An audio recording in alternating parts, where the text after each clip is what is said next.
Hi, everyone. Welcome to the Big Apple Film Festival Producers Networking. I'm Diane Wheeler, and I'll be moderating for today. And we're just waiting for our speaker to come on in a couple of minutes.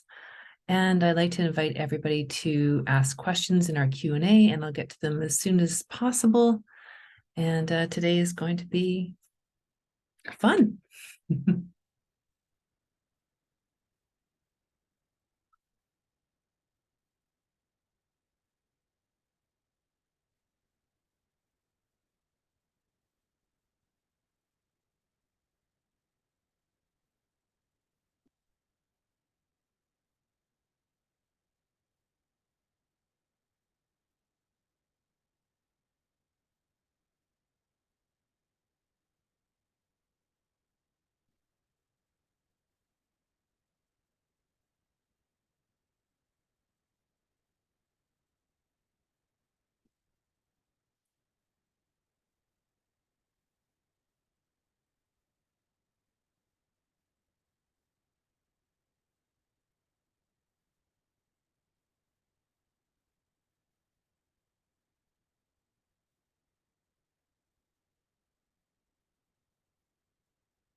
Thanks for the question, Anne. I'll get to that as soon as we're joined by our speaker.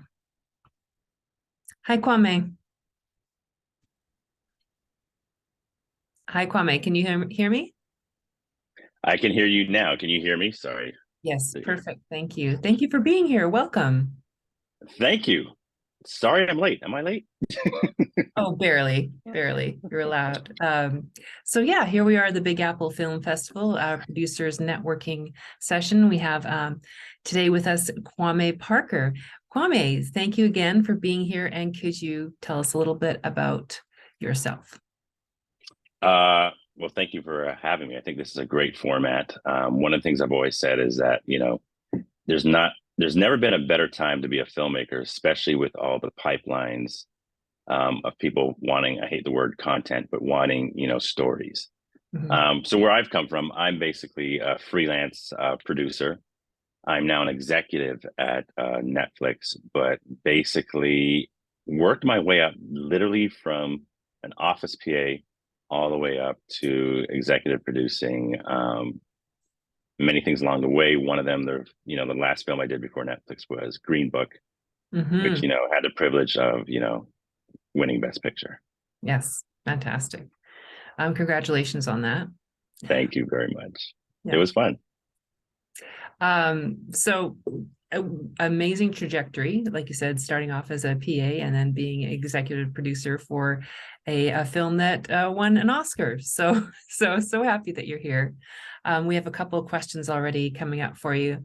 The first one is, my question is, my dramedy short film won awards at festivals, and we develop it now and developing it now as a comedy series. What advice would you give on how and where to approach streaming platforms like Netflix? So it's already been. So I guess it's something that's already made or is being developed. It's already been made, and they've won won awards at festivals.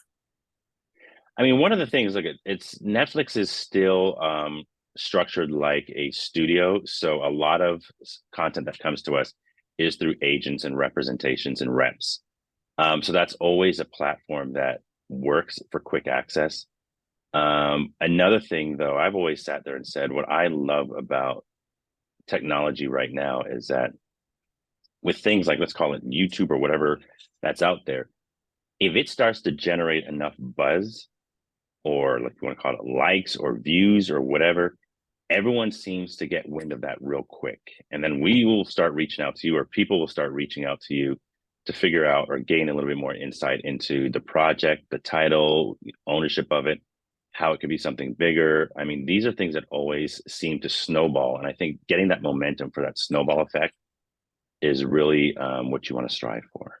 Mm-hmm. So you would encourage filmmakers to use social media to get. Absolutely. Yeah. It is such, it's because it's such a quick adrenaline shot right now. Like, as opposed to what it was before, where it was like, you would have almost like a bottleneck where you'd have to go through, someone would have to wait on it and look at it. And I Hmm. call it an adrenaline shot because, look at, we see everything that's happening with social media, but it gets instant access to the public, to where you get a lot of people that don't like that, either PR firms because their clients are just saying whatever they want on a Twitter or Instagram or whatever. But you take the other side of that, that instant access to, hundreds of millions of people, Right. and they will find you, or they can find you just based on, something going viral. Hmm. And that's globally. And Correct. right. And I think about, we used to just have, posters like the ones behind you when we walk past the theater, and that would be our, find out about my film. But and festivals are so much more accessible now because you can attend them online. And No, and I think to your point, like we used to market, and used to be able to market your own films by running around with, to your point, posters, and literally, painting them on, street right. signs or whatever. And Right. you may get in trouble, but it's a small fine to pay for marketing your own, your own material. Hmm. And on to our next question. Staten Rabin has asked, I see you've done a couple of period pieces, Green Book, of course, Robin Mhm. Hood. Are you still open to period pieces if they are really dynamic and relevant? 100%. Period pieces, I think, allow there to be a tap into like a creative model. I mean, you have cross-platform. Everyone gets involved into how to tell that story, correctly and authentically, you know, and this is where that creative juice and that muscle and that talent just starts to really just percolate and flow, where you can't dial it in. You know, that you're doing a capture, a capture in time. And I think one of the great things that we all seem to always gravitate towards, I think, as an audience, is the historical content to something, period. And I think that's what appeals to a lot of filmmakers. Appeals it to myself, is that, being able to tell that story accurately, correctly, is Hmm. something that it always just feels like you're really making something. It just feels so real. And that's where that craftsmanship just comes in. And just, it's one of those joys you get out of it, because it's easy to sit there, and I'm not belittling it, to sit there and say, okay, we're going to go and pull something off the rack and that's wardrobe. But when you start really designing wardrobe, designing props, designing picture vehicles, layering them in, the set dressing, everything seems to be a component that has to be meticulously thought out. And that's what filmmaking is, where, we're all thinking about what's in that frame, what's in every aspect of it. But I think there's times where, because if it's contemporary, it's easy to forget about what's in the background or what's deep in the background. But when it's period, you're looking deep in the background and like, okay, that needs to go, or how do we hide that, or how do we cheat it? Yeah. So it's such a great creative tool that I just feel like, just explores all avenues. Hmm. And so I've heard a few times that period pieces, there might be some hesitancy on, a company to take it on because they typically are a bigger budget. And how do you get past that hurdle of, someone reading the script and going, oh, nope, that's going to be too much money to make? That's a small way of thinking on it, honestly. You know what I mean? Because, okay, let's use Green Book. We were, I think they have us at 23 million to make that, which was less. So I always sit there and go, no, no, no, we made it for a lot less than that. Um, and everyone thought that was unrealistic to make, a period piece at that time. And again, a lot of it was just being very smart and meticulous about what you were shooting and what those angles were. Mhm. um, it is a knee-jerk reaction because I think everyone gets scared and intimidated by it, you know, because there is a lot that has to go into, a lot of thought, but it can be done for a cost. Mhm. And, I think, again, one of the things that drives period piece telling is storytelling is, okay, your exterior locations, that's always gonna be a dead giveaway. The interiors dressing that you can do and you can control, but you can also control the exterior. And there's a lot of ways to, to have your establishing shots be, wide enough that it sells where you are, what time period you are, and then you cut to an interior, and then that's where you're in a lot more controlled environment. Mhm. It's a misnomer to sit there and say that, it's going to cost more to do, period. Because realistically, it actually costs less. You can Mhm. really do it for a cost. Mhm. Well, thank you for that. There are so many people out there I know that want to make those films, and so that's Yeah. very encouraging to actually have technical advice on how to get over that hurdle, the budget hurdle. Because of course, the stories need to be told, all stories. Yeah. Next question from Anthony Nicolau. Can you please discuss some of the different positions you had in between an office PA and now as an executive in Netflix, and the responsibilities of those positions on the projects? How did you get to be so successful, basically? You want to know what it was? It was literally just wanting to be in the industry. So I think the first couple of films and projects I was involved with, I was not paid for. One was literally given equipment, was not given any money. They said, look, we'll give you here's some equipment. Here's a time slot we'll put you on community channel. I think it was like the summer, whatever, when no one would watch it. And then the first opportunity to be an office PA, someone said, look, they're looking for someone to do this, to basically be a runner. And one of my friends said, I would never do that. That's beneath me. And I went, I'm sorry. So you're telling me I get to get paid to be in an industry that I'm trying to get into and learn at the same time? And everyone went, yeah. And I went, sign me up. I'm your guy. Yeah. And that became a model for everything I've done, even to this day, is to always learn and understand and grow. So it went from office PA, one point locations, at one point props, production management, production supervisor, then production management. I'm trying to figure out what else. There was a couple other steps where it just kind of went this way a little bit. Yeah, even wardrobe, I think, for a minute. And the funny thing about all that is that you get an understanding of what everyone has to do to make a movie. Right. And I've always felt that everyone said, would you do it over? What would you do over again? I'd say nothing. Yeah. Because starting from the bottom and working your way up, you get first of all, as a PA, you get access to everything on a movie set, which I think no one understands. It gets very territorial, especially with unions and guilds, where you're like, oh no, you can't touch this, you can't do this. And yes, I came up at a time where, you want to help? Here, grab that, do this. And I would be eager to grab something and do it and just run with it. And I think having that access to even just have dialogues or conversations with a prop master, with a costume supervisor, with a production designer, art director, you start to really start broadening your horizons and understanding what everyone's doing. And then you start wanting to focus in on, how do you bring this all together? I think a lot of it has to do with be a sponge, always be a sponge.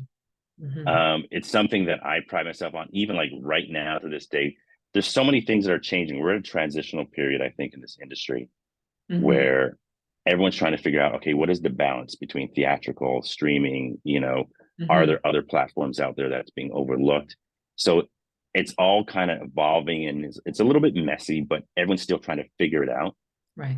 And I think that's great, because when you're in the middle of that mess and that chaos, that's where all the creative juices start to flow. And that's where everyone starts trying to figure out, okay, how can I get ahead, or how can I drive that?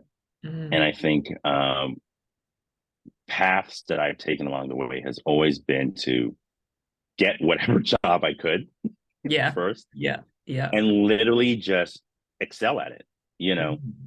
I was like a director's assistant, producer's assistant.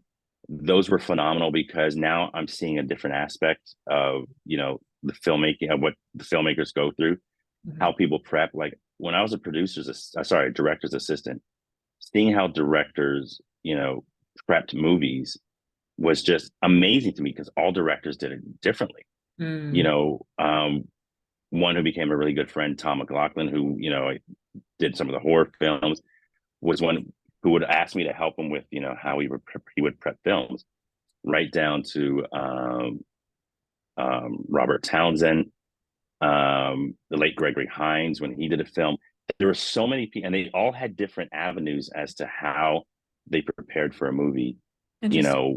One was they needed to hear it. I remember Robert Townsend, he heard that I was writing, and he literally said, well, you have to hear it.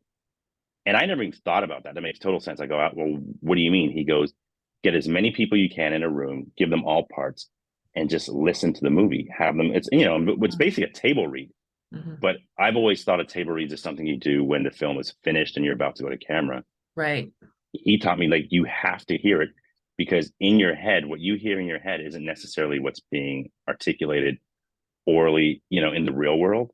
And Mhm. you will hear nuances. And even if someone does it wrong or differently, just your brain hearing, oh, wait a minute, I Yeah. never saw that or heard it that way. Yes. You know, so now you're writing, making all these notes and changes. Right. Right. And I Because think those are the, sorry, go ahead. right. No, I was just gonna say, as soon as someone speaks something and brings life Correct. to it, that's when you know, oh, that sounds right, or that doesn't sound right, or oh, I didn't expect that. Yeah. And then you get those blessings where you have, you know, whoever the readers, because like, look at one of the things we did was like just extras that came in that were reading. It was like whoever we could find. I was shocked at how many people were willing to read and do it free, just to sit down and do it.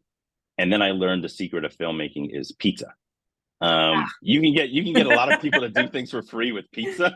Yeah, yeah. Well, So you I sit there and love, go, no, some yeah, pizza in the room. and I and I love what you're saying, because it's really not, it's a mindset, really, how you approach it, and how you can build your career in the industry, which is, are you paying your dues, or are you learning and growing, and Yes, then doing yourself a service, because you're just learning, and but you're also becoming more valuable. um 100%. I've had a lot of times where people will come to sets or whatever, and it'll be young filmmakers or students. And you know, I remember one time I was a production supervisor, and they saw the stack of paperwork with POs and all the stuff that I had to do and I was going through. And I explained to them, you know, what I was doing in the day, and all the kids went, "Oh, I don't want to do that. That sounds like way too much work." And I go, "What do you want to be?" And they're like, "I just want to be the director." I'm like, oh going, hey, you're gonna have to learn about all this, because one of those things that you know you find is that when people don't know how to make decisions, like it's because they don't have that knowledge, that base, that you know, that groundation of what it is. And what I mean by that is that it's easy to sit there and have all the money in the world and go, yeah, I want that, and then someone goes and gets it. That's everyone's dream. It's sure. not a reality. You know what I mean? And Mhm. even when you have the most money on a, you know, your biggest film, there is going to come a moment where someone, you know, if they're really good at their job, as a creative or a director, you're looking at it, you're saying, I want to do this. And then they go, okay, great. We can give you that, but you're going to have to give up something else, you know? Mhm. And the instant you start to realize there's a cost to every decision, you start to then valuing, you Yeah. know, what those decisions are. Mhm. Because I look at it, it's a probably a bad term. I'm not sure if I should say it now, but there's a term I always use when, You you can know, say it. we're trying to get to the heart of a problem with a, you know, with someone that's very creative and they're very set in their ways. And I go, okay, then go for their baby, right? So, so you go for the one part. Sorry, Fantastic. Okay. but you go for that one part that they're very precious, they hold very dear to, and the Yes. instant they see that that could be taken away, it's like, oh, wait a minute, and then their brains and everyone starts to like really collectively think, all right, if this is the key essential element that needs to drive the storytelling, what Mhm. supports that? Well, that's this part, these other avenues. Mhm. Okay, what then grows that? Well, this, and then you start getting a little bit wider, and now you Mhm. start getting into what, you know, what we would say would end up on a cutting room floor. What's fat? What's, like, you know, what Mhm. are the things that you don't really need? And then Mhm. you start to realize that, oh, I don't need to worry about that, because Mhm. all of what I'm concentrating on, I worked with a director, who we had a lot of conversations. David Talbert. We'd have a lot of conversations about this one scene, and because everyone talked about snow outside the window, his great fear was the snow falling. If it was on a machine or it was VFX, and it became this whole way too long dialogue about snow. And I said, "Why are you fixating yourself on the snow? Mhm. What tells and what drives the story?" And then we just went into this whole conversation about what the story was about, what he wanted to get out. And I go, "We'll focus on that and shoot that. We'll do with that nonsense, however that's done on the outside. You Sure. shouldn't worry about it." And at the end of the day, when you see the shooting and all that, when he blocks it and you see it, you know, yeah, it's snowing, but that's not the story. Right. You know, Right. the story was, you know, this little girl and her coming to terms with who she is and her discovery. And, I think we always have a tendency to fixate on things almost like our own brain trying to distract us from, our Mhm. own fears, if you want to, I want to necessarily call it fears, but our Mhm. own anxieties on, Mhm. how do I get that story across? Because, when Right. we have these moments where you're trying to figure something out and you're like, okay, I'm freaking out over this. It's easy to go, okay, forget that. Let me talk about this because that's the easier solve at the moment. Mhm. And I think a lot of times is what drives or what moves that story. Mhm. What is the avenue? How do you want to tell that story? That's the focal point. Mhm. That's the baby you want to hold on to. Everything else is shoe leather. I actually love that you use that metaphor of the baby because I think, writers or creatives, you can be very protective of the thing that you've created.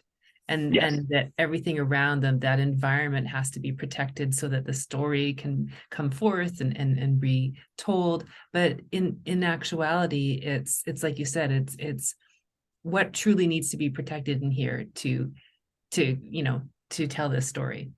Yeah. There's a lot of times we all get caught up in, all the surrounding noise, if you want to call it.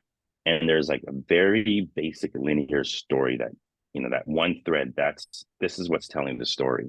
Mhm. Um, and it's easy to get distracted. I think that's where our frustrations comes in Mhm. is once we start getting distracted, then we fall down this hole of distraction on top of distraction on top of distraction. Mhm, mhm. Michelle, I love that conversation.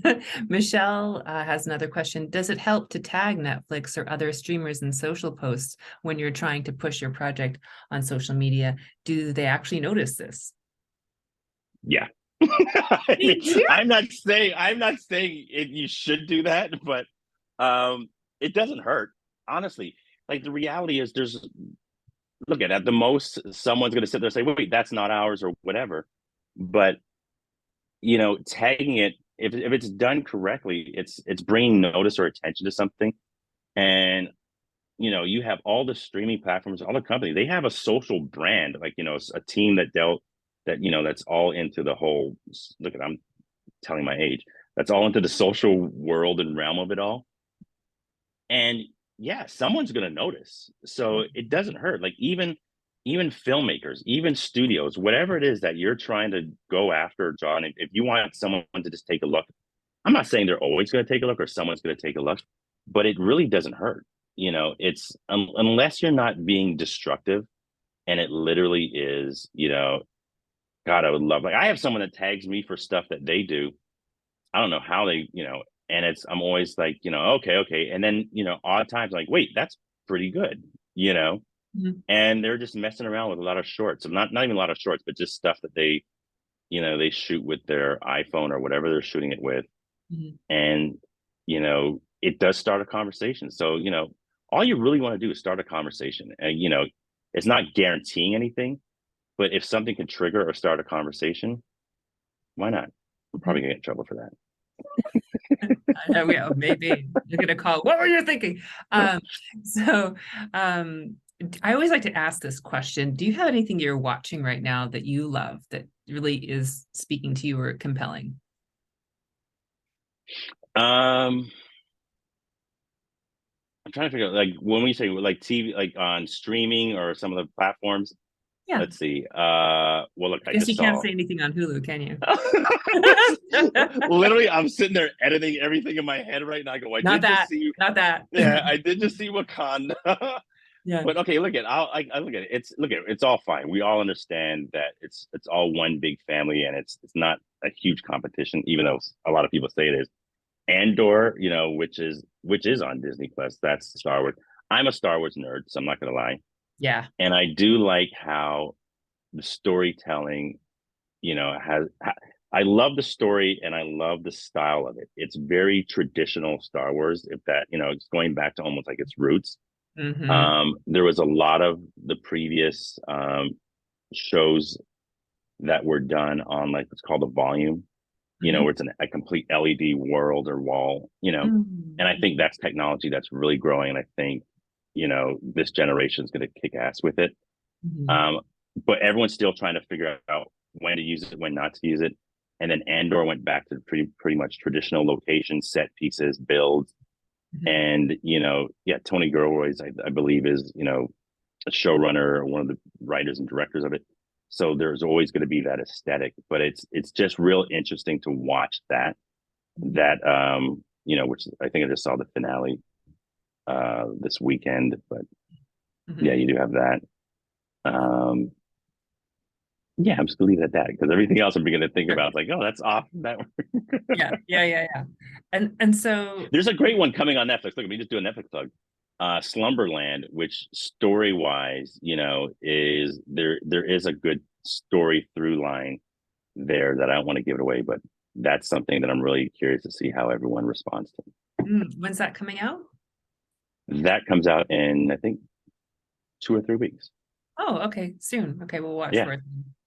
And so um the thing you were talking about was with the Andor and getting back to it, what did you mean by traditional Star Wars roots? Is there a way to tell a story, or is it the fact that they do it on location They and were doing it. They were doing primarily on. So a lot of what has happened there is that they've gone through a volume to tell, to help tell the stories, to create their stories. Mhm, And that's as a physical tool that they're using. mhm, Um, and if you look at Andor, the story just seems to be very well fleshed out, where it goes off like, everyone has a story piece, a character development that's all happening per episode. They're all coming together, and they've gone to traditional, locations and set builds mhm, to really. It's almost like they've kind of steered a little bit away from the digital realm. mhm. Yes, thank goodness. you know, which that's what I'm saying. Like when you're old school like me, Mhm. um, seeing that you're sitting there going, okay, look, like there's stuff that you can't get away from, of course, but it's very story driven, Yes. and you just feel it in the texture and the feel. Everything just feels so, it just absorbs it. You just completely jump Yes. into it. Very immersive. Yeah. Genevieve wants to know, she says, I'm a production manager, line producer, but stepped into screenwriting 4 years ago. How do I approach execs without hindering the relationship? I've won a bunch of awards, but have never crossed that line, or crossed the line. So you've won a bunch of awards for your screenwriting. Oh, I I'm, guess you don't know. yeah. Yeah. Here's the thing. I think one of the things I think that the skill set that she has right now is as a writer with the production management line producer background. Well, you'll have the ability to pretty much budget the film. So Mhm, like so you wrote something, you could almost present a script, budget, and board. So the schedule, the budget. So at least you can have an idea of how much that film is going to cost. mhm, And I know everyone's when you usually sell a script to a company, they will make an assessment on how much that film costs. They will sit there and do their own analysis, but they also want to hear what you think that film will cost. Because look at this, the scary and sad thing is never under budget your own film. mhm, Because I always joke and say, be careful what you ask for, you might get it. Because mhm, if you under budget your own film and someone goes, okay, I want you to try and make it, make it for that, not say try, but they'll say, okay, we want you to make it for that. And then you realize at an early stage, damn it, I need more. And then you have to go back to the well. Then it shows your inexperience. Then it shows, your weakness. And that's where it becomes problematic. So I think at least have in your mind, all right, this is what it costs to make this movie that I just wrote. This is on the high end because you're going to have, you know, whatever level talent or actors involved, mhm, but make sure you're using all the tools that you have. The history prior to screenwriting, use everything you've learned, and mhm, don't be afraid to reach out. I really do believe that, I'm sure you've made connections along the way. mhm. And I had someone tell me once, listen, Kwame, you get access to me once, right? Which was funny. So when you come, don't come with anything half-assed. Come with something that's real. If you don't believe in it, if you just want to do it, or if this is just get rich quick scheme or whatever, do not bring it my way because someone will feel that. And if it's not real, then it gets pushed aside. So you want to really believe in what it is thoroughly thought it out, Mhm. did everything to really just try it and have passion for it, Mhm. because everyone will sense if it's just something you're doing to try and make some money. And I understand that we all need to live and pay rent, and that's a fact of life. Mhm. But too many people try to game the system, Mhm. and a lot of people pick up on that quick. Mhm. Mhm. Your passion for the story. Um, let's see. Michelle has another question. Were you able to go on stage to accept the Oscar? If so, please describe that moment and what was the rest of your night like, and how did the win impact your career? Yes, I was able to go on stage, so I can't even show. If you look at the photo, I'm on the right side. Every time we've had an awards, we got the Golden Globe, Producers Guild Award, and then the Academy Award. So I was on stage for all of them, and my mother's greatest criticism was that I look like I'm a bouncer or security because I Oh just stayed no, off to the side. the pillar. Hmm. Right? Oh gosh. She's like, why the hell did she move closer? Yeah. Um, it was the Academy Awards. It was, first of all, it's phenomenal. It was crazy. You don't realize how fast everything moves. Mm. So the night was torture right up until that moment, because everyone, it's almost like a sporting event. Everyone's talking about momentum. So at one point it was Roma has momentum. Oh no, it's going to be Roma. Then somebody else had momentum. Oh no, it's going to be that. And it just kept doing this whole little dance. Because I think prior to it, we won. Mahershala got supporting actor. We also got screenplay. And then everyone's, oh, the momentum's in your way. And now you're just like, okay, you're just like, someone tell me something. I think, Alfonso Cuarón got director. So then you're like, oh, no, the momentum just shifted back to Roma. Yeah. And you're sitting there on pins and needle. The great thing is everyone understands, understood the assignment, because when we were sitting in the seat, everyone, I don't know anybody that was in our row. I think I had Linda and Chris Bauer. Linda was our actress. And Chris, we were sitting together. And then everyone said, listen, if they call your name, we're going to get up and get out of the way. You got to run to there and go down the aisle, right? Oh wow. And we're like, okay, everyone is strategically planning it. And then when they said it, it almost felt like I think it was Julia Roberts was the presenter. It felt like she paused for like about 2 minutes, and you're like, what? What is it? What is it? But it wasn't. It was like a second. Everyone rose, made space, and then Linda had this big red flowing long train dress, and all you're concerned about is tripping. So I held her, I grabbed the dress, or she grabbed the dress, I'm holding her, and we're all stepping, and I'm trying to step over the dress Oh so I don't wow. step on it and trip her. And then you rush down, we all rush up on stage. Um, and it was just almost a blur, because everything is just moving. So fast. And then so fast. And then it became a business, right? That I think after, so even after all the other awards, when you go backstage, you get rushed through press lines, you do all this photographs, all that stuff. Then it went to the governor's ball. So Mm. you go in, and that's where everyone eats for the first time. So everyone just pigs out. So that's kind of Starving. funny, because everyone's starving. So everyone just eats, and that's where, the photos are taken again. But then it became, where I said it becomes a business, is then it became meeting with distributors, meeting with everyone, that were Mhm. at Far Reach, that were involved. Then we got whisked to our production company's party, then whisked to another party. And it was just event after event after event, to the point where it came down to, okay, let's have fun. I remember they're like, I think we were supposed to go to the Vanity Fair thing. Mhm. And this was like about 2 or something in the morning. And I live in Santa Monica, and we're driving, and there was like a huge lineup, a queue to get into the party, of just town cars, SUVs. These are all. And I went, is that the line to get? And they went, yeah. And I go, well, it goes almost a mile down and comes back. They're like, yeah. I go, take me home. I'm exhausted. I'm Yeah. done. Oh my gosh. Yeah. you Yeah. know, but it was amazing, because um, everything that happens was just all planned. And I started to realize that, you know, when you're a part of that, like it was so much going on that the one thing that my neighbors, my sister, everyone got mad at, I forgot the gift bags. You know how Mm. they're known for their gift bags and all these Yes, things, and they're like, yes, yeah, right. never got it. You Oh know, man, not even everyone was the like, gift bag, and I got the Oscar. everybody was upset. They're like, how did? And everyone would tell me what was in. I go, guys, never had a moment to like stop. It was like, and you know, because you would have like almost like a handler, and they're like, nope, you got to go to this now. Okay, now you got to go to the car. You got to go, and it was just always moving, moving, moving. But it's phenomenal.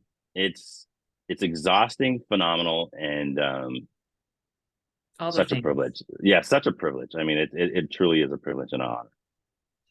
Um, is there a certain genre that Netflix is looking to stream right now? I wouldn't say there's a genre. No, because look at it's a global company, so Yeah. the platform's global, you know, and it's very, you know, something for everyone. So no, there's no genre per se to sit there and say that's all we're doing because it's too broad. It really Mhm, is. mhm, mhm. And Staten Robin's asking, is there a way, um, or through our reps, we can get in touch with you and we can offer pizza? Just saying. Smart man. Yeah. um, look at I do oversee physical production. No, I'm accessible. I mean, like, look at it, it's for dialogues. I think this is a great medium. But yeah, if you have a rep, reach out. I'm fine. Okay. I have a full And calendar, so it's getting that time, but we'll see. It's fine. we'll see. Have you catered to a limited series, and are they harder to sell to execs versus a feature? I am on the feature side, so the series I have found from friends that there seems to be a lot of interest or demand for series just because it's a longer run, you know. So it does satisfy a need for you know, multiple days, or if you're gonna, you know, if you're gonna binge it. And in the feature side, it is very traditional. It's in that same model that we're used to, where, you know, it's like an hour and a half, 2 hours of storytelling. So Mhm. you really got to be very, you know, concise as to what the story is and what you're telling and how you're telling that story. Um, but no, I've heard people have. It feels it's funny because every time you run into someone that says they're film only, then they go down the series path. They're like, oh wow, this is a great medium, and then they come back. Mhm. And I think what you'll find is that a lot of filmmakers or showrunners or, you know, just creatives, whatever best tells your story.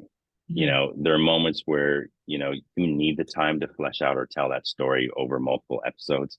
Mhm. And then there is that, how do I make a movie? Because that's, you know, that's that whole thing that we're all very passionate about. How do I make that movie that not only does my family see on a platform or in a theater, you Mhm. know, it captivates you for, like, you know, a period of time. And I always sit there and say the one thing I love about film is just that you're a captive audience. I always Yeah. sit there and say before I go in, I take my brain, I check it at the door, and Mhm. then I just allow you, whoever that filmmaker is or whatever the movie is, to have me and just, you know, just do what they want with, you know, the time.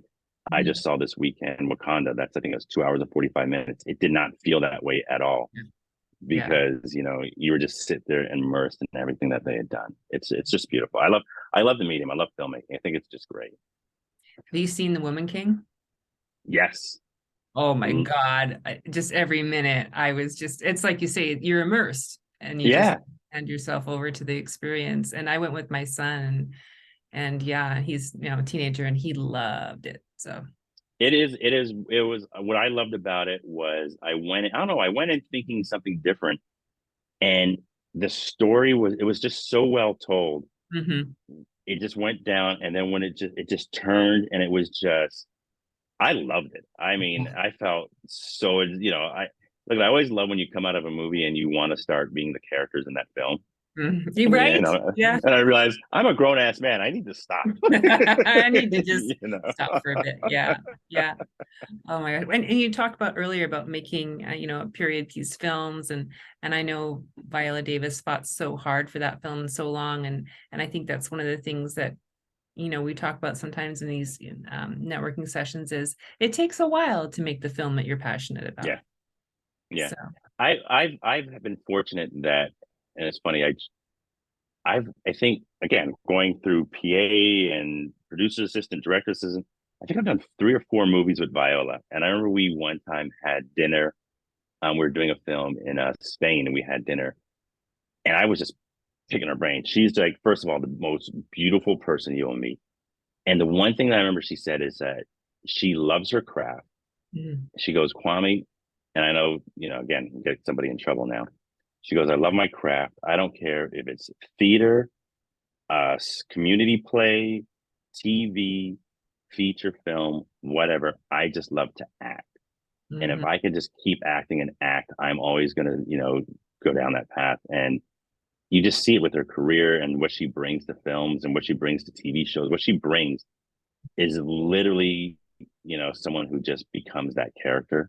You can tell, And you feel that it's palpable when you watch her perform. yeah, Yeah. yeah. And I think, look, that's something that we should all take away from is like, you see a lot of people talk about, oh no, I only do this medium, I only do that. And, they lock themselves or they feel they need to be locked into something.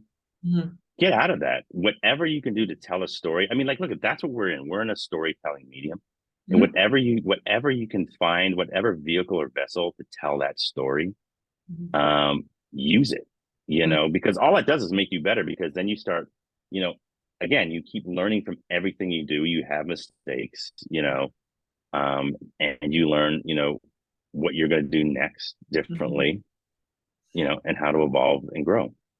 Evolve and grow. Yeah. And so thinking about, I mean, you're producing, you love producing, you're fantastic at producing. Do you ever feel pulled in other directions? Like, I want to keep writing, I want to do directing. Like, do you ever feel you're pulled in multiple directions or?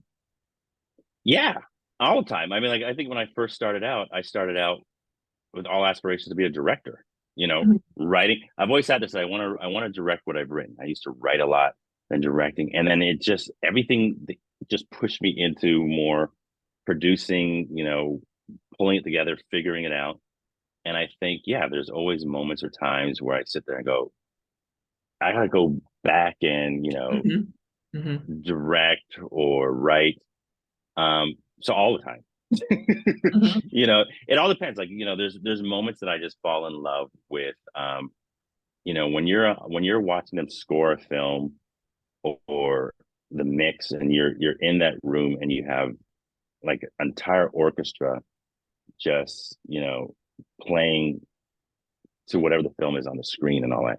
I always get chills, Yeah. and there's always a moment where I sit there and go, okay, this is why. I mean, I become like a 12-year-old. I literally just sit there with a smile, Mhm. and it's just fun, and you get chills on your back and your arms, and the goosebumps, and you're just sitting there going, oh wait, this is great. I want to do that. I want to be the cello player. I want to play that. I just Yeah. I Yeah. I don't think it stops. I mean, I don't think it ever stops, and it shouldn't stop because that just means you're doing what you feel passionate about. Mhm. Mhm. Yeah. This is why you go and you sit in a theater and you go, oh, this is why. Yeah. Yeah. No, there's so many moments, right? Like, to your point, you're in that movie theater and the noise hits you and everything, and it's just coming at you, and you're just like, yeah, I'm being taken away Like right now. like Star Wars. Yes, When it hits the bomb, that sound, and you go, oh my God, I'm in for a great ride. correct, correct. Mhm. Okay, so we have about 7 minutes left, and I want to encourage everybody to ask more questions. And this is your time with Kwame. You've got to use this well. He can pick his brain. And so, words of wisdom right now for someone who is, furiously writing and wanting to get seen. For you and your experience and how you've tried different things and been open to different experiences, what are some key things you want to impart for someone who's wanting to have their stories told? be stubborn. And here's this is honestly, so we're sitting there, you're talking about what I've experienced or seen and learned along the way. Some of the greatest filmmakers, directors that I've worked with are so stubborn that they will not be moved. And then, you know what I mean? And it's one of those things that even if you're producing or you're, production executive, it's frustrating. But that stubborn rigidness Mhm. literally is where that genius comes and really goes to. And I think one of the things I remember when I used to write, I had this, and I was a lot younger, many generations ago, but I wrote this script that everyone just gravitated towards it. Everyone would talk about it. Hmm. And I realized the biggest mistake I made as it evolved was I took everyone's notes. So I Mm. remember then I went to one student and they were like, oh no, and they would tell me some stuff. And I'm like, oh, okay, got it. And I just instantly went in and wrote those notes and I'd hand it to somebody else. And I go, oh, okay, got it. And they instantly handed it up. And then I took so much input, right? Right. Without, and I just took it literally at Batum. I just let it come in and changed everything to a point where I remember I gave a script and I got the first real harsh negative feedback or criticism about it. Mhm. And I was like, and it shocked me because like everyone loves this. Everyone would sit there and say they cried. And then I reread it and realized, oh, this isn't my movie. Because I wanted to please so many people to Mhm. try and get the story told, which I didn't realize that everyone that gave me some kind of feedback or some kind of criticism, not criticism, but they were critiquing it to a degree of saying, well, you should do this or whatever. They weren't saying you should do this and I'm going to buy your script. They Mhm. were just giving me some info, but I was just taking it as, oh, I should do this. It'll make it better, Right. you know, and that will take me to the next step. That will take me to the next step when it took me so far off track that Yeah. it no longer became a good piece of material. Mhm. And I always think about, when I look at very talented filmmakers, if I was just as stubborn as they are now, would that film have been made? Because it would have Mm. been like, yeah, great, I hear you, not doing that. Yeah. Yeah, Right. great, Yeah. good to know. Mhm. Still, Mhm. you don't understand because a lot of times you will hear filmmakers say things, yeah, well, you just don't get it. And you're like, well, that's arrogant, you Yeah. know? Right. Yeah, that is. But But you know what I mean? But that's one of those things where you start to realize that, you know, they've taken that path for a reason, and it is to tell a story. And stories are always, an evolutionary process for an individual, for a team. The instant let's say you get a script and that's made, the collaborative process becomes so huge because mm, that starts driving. I always sit there and say you have the writing is one aspect of it, the mm, directing or the filmmaking of the film is one aspect of it, and then the writing again becomes the editing of it. That's another mm, aspect of it, and then the icing again is the post period. But those are 3 to 4 different times where that story is going to change for the better, hopefully. mhm, So if you're still focusing on the writing aspect, mhm. be stubborn about it, because the directing part, you're going to be stubborn about it. Editing, that's where, okay, if you're really good, you could be stubborn, but that's where it starts to sway because it is so amazing, especially when you have good editors, to Mhm. see how you can give them dailies, you can give them, storyboards, you can give them the script, and then they give you something back and you go, oh, well, I don't know, that's different, Yeah. and it's how the pieces were laid in. Mm, And, mhm, mhm. again, you have to almost pull your ego out, step back and go, okay, I like what you did there. I don't like what you did there. And that's where you go back into your stubbornness and you start really, okay, this is the story I wanted to tell Right. and retell that story. So it's always going to get shaken and undone. And it's just literally understanding and learning how to Mhm. stand your ground. And it feels like you just came full circle to when our first conversation talking about protecting your baby Yes. and really, what is the essence? What is the thing that I want to have told here? And for that not to be, changed form in any way. Um, 100%. yeah. And we have two more questions before we go. What do you look for to select your projects? Good story. You